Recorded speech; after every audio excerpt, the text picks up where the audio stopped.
Hello fabulous people and welcome to another Rumbleverse video of mine. Today we have some unfortunate news that I have to share with you. Rumbleverse at the end of February, the servers are no longer going to be online. The game is completely shutting down.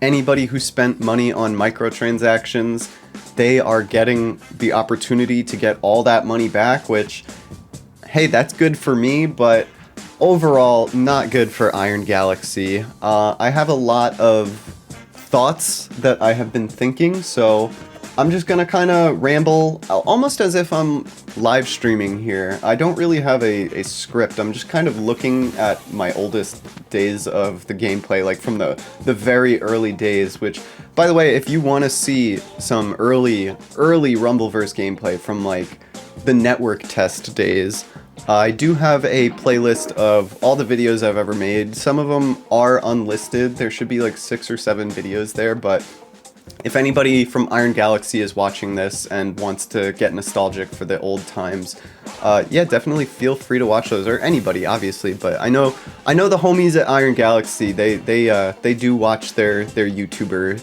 audience who plays Rumbleverse, so I am very happy for that. I just want to give you guys a big thank you for making such a fun game. You know, it's not without its shortcomings. Obviously, that is why I guess it is going down for now. But one of the things I saw on the Rumbleverse website right now that has me thinking, is they said this is not the end. And they didn't say this might not be the end. They said, like, you will see us again. And that, to me, says that maybe, just maybe, this has more to do with Epic Games and like their profit margins and, you know, what they expect from their free-to-play games financially, because this game only lasted 6 months, and I'm not gonna lie, like, while the cosmetics are really fun, I don't think that like paywalling the rubber ducky hat behind a $20 price tag was the best. You know, that certainly didn't make me too happy, but that said, I was very happy to financially support the game because I know that free-to-play games need that to stay alive. So I did spend somewhere around $100 to $200. I think it's closer to 200, honestly. Just out of sheer love for the game. Like, the game had such a strong first impression on me. That said, after the network test, on day 1 of the game's like actual launch, like mid-August, the game didn't make a good first impression on a lot of people because the wait times on day 1, even week 1 really, it went on for a few days if I remember correctly. The wait times to get into a game could be anywhere from 3 to 5 minutes. So if you're somebody that drops in, gets knocked out right away, well, F you, I guess. You have to sit there for another 3 to 5 minutes twiddling your thumbs waiting for another match, and I really don't think that that is a good look, especially considering there's going to be a lot of overlap from fighting game players that could just then go back to their fighting game where they know they get a match quickly, or like Battle Royale players, like coming from Fortnite, who they'll get into a match much quicker, or while they're waiting at least, they can dance to Dua Lipa. You know, you can't do that in Rumbleverse. But anyway, that aside, I do think that this is very surprising to see this game that is so beloved. Like, I saw YouTubers like Pro Jared put this on his top 10 games of 2022, like favorite top 10 games of the entire year. It was almost there for me. Like I said, made a really strong first impression, but my hype did die down relatively quickly, if I'm being honest, and we'll talk about that a little bit more, but yeah, I saw Pro Jared really hyping this game up. A Maximilian dude was streaming this game a fair amount early on.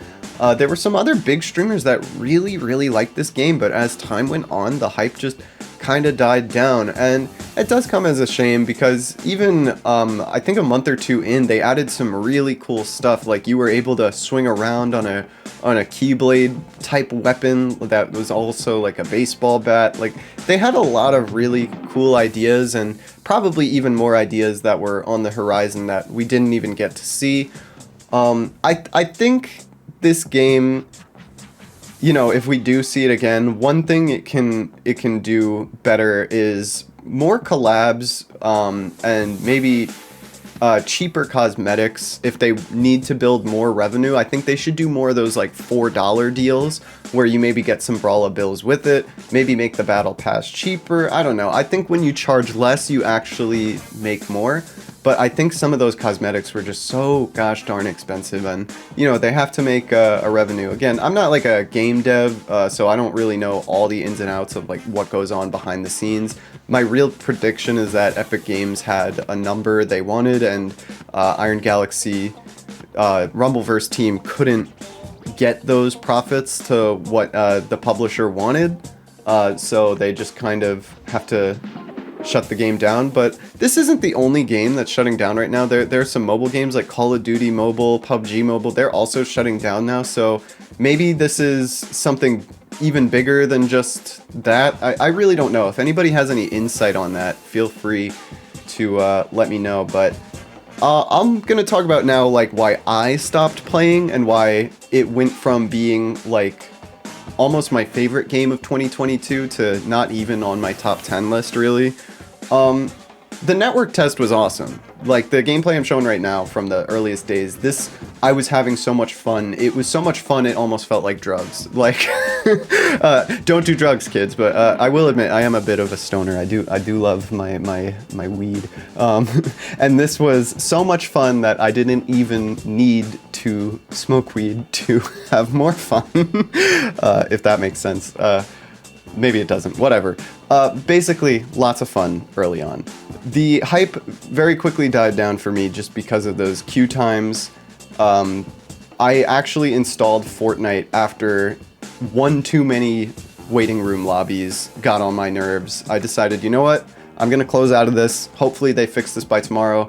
I'm gonna reinstall Fortnite, the other battle royale that is similar to this. I've put a few hundred hours into it over the years, and I kind of miss it right now. Let's see what's going on in Fortnite. So I reinstalled it, and I got into a match right away, and on the field, there are like Nimbus clouds from Dragon Ball Z, Kamehameha weapons that you could shoot at people, and I'm like, oh my god, Fortnite's insane now. So Fortnite really grabbed me on day one of Rumbleverse's life because I couldn't even get into a match. And then what ended up happening there is Fortnite won me over again. And I didn't really expect that, because if you watch my video on Rumbleverse, the first one I ever made, I was talking about how I don't really love shooting games, but Fortnite, in the state that it's currently in, with the variety of weapons that they have and all the updates they've seen and stuff, it's a really fun, like, action game with shooting mechanics in it. That's kind of how I see it. There is up-close combat, there is ranged combat, there's all this stuff going on in Fortnite that is just really exciting, and the customization options are nearly endless. Like, I think there's like 1,500 skins that you could get in Fortnite. Obviously, that game is much older, and it's built an established player base, but I think it's a much easier game to get into that will have a more widespread audience just due to all of that. Like, this game feels a little bit more niche. Like, it's more so for battle royale enjoyers who want a fresh take on the genre, or it's for fighting game players that want less of a 1v1 experience and they want to have like a co-op online experience with a friend, whether it's like duos mode or whatever, or just playing solos and wanting to be the best of 40 people instead of just doing 1v1s, but I think that this game, unfortunately, just died down because of that early on, queue time thing not really going well, but also just over time, other free-to-play games and battle royales with their collabs, their power